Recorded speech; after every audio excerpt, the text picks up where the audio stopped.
ঠোঁট ফেটে রক্ত বের হচ্ছে, ঠোঁট কালো হয়ে যাচ্ছে, ঠোঁটের চামড়া উঠে যাচ্ছে, শীতে অবস্থা খারাপ, কোনো টেনশনই নাই, চলে আসছে কিন্তু 2 in 1 লিপ রিপেয়ারিং ক্রিম। ছেলে মেয়ে সবার জন্যই। জাস্ট শুষ্ক ঠোঁটের উপরে আস্তে করে লাগিয়ে দিবেন, রাতে ঘুমানোর আগে জাস্ট লাগিয়ে ঘুমিয়ে পড়বেন। এইটা কিন্তু ঠোঁটের ফাটাটাকে দূর করবে, ঠোঁটটাকে রিপেয়ার করবে, উপরে থাকা মরা আলগা চামড়াগুলোকে কিন্তু আস্তে আস্তে সরিয়ে ফেলবে এবং ঠোঁটের যে কালো ভাব এইটাকে দূর করে ঠোঁটের যে ন্যাচারাল কালার সেইটাকে কিন্তু ব্যাক করাবে।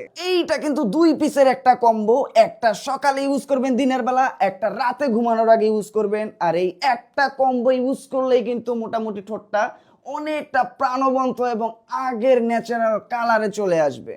আর এইটা ইউজের পর কিন্তু ঠোঁটে সেই লেভেলের একটা গ্লস দিবে, ঠোঁটটা কিন্তু দেখতে অনেক সুন্দর লাগবে। আর এই শীতে কিন্তু এই জিনিসটা দরকারই দরকার।